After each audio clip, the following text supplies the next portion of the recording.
During the summer of 2016, I found several Sasquatch prints up in the woods in northern Utah. I've compiled this short narration to kind of show you what I found. This first one is a handprint, and I've added some artwork to make it a little more visible.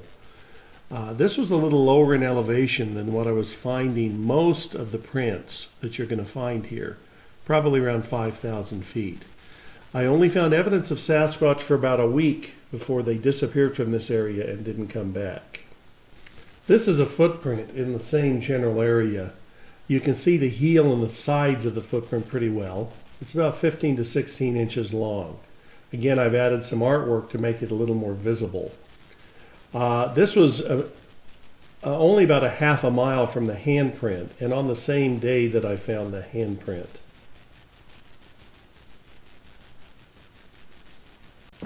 This is the first footprint I found.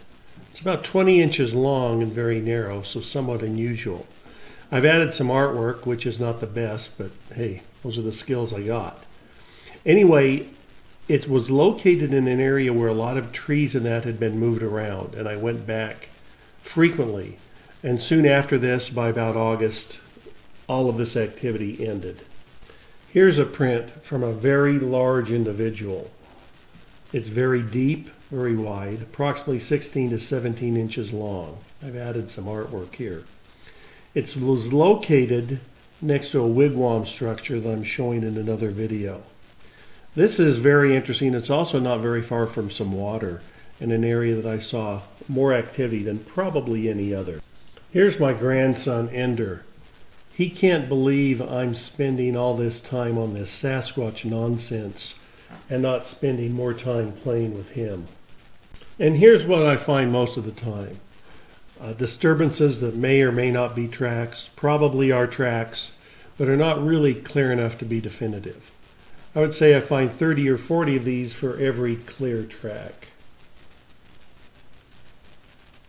I took a photograph of a teenage girl's foot. It's about 10 inches long, and notice the heel is more narrow, the width of the pad of her foot, and you can see the arch in their foot here. Now I compared this to a young Sasquatch print of about the same length. Notice how much wider the heel is. You definitely see the mid-tarsal break, and the pad of the Sasquatch foot is also wider than her foot. I've added some artwork to make the image clearer. These photos of the Sasquatch were taken by Nathan Rio.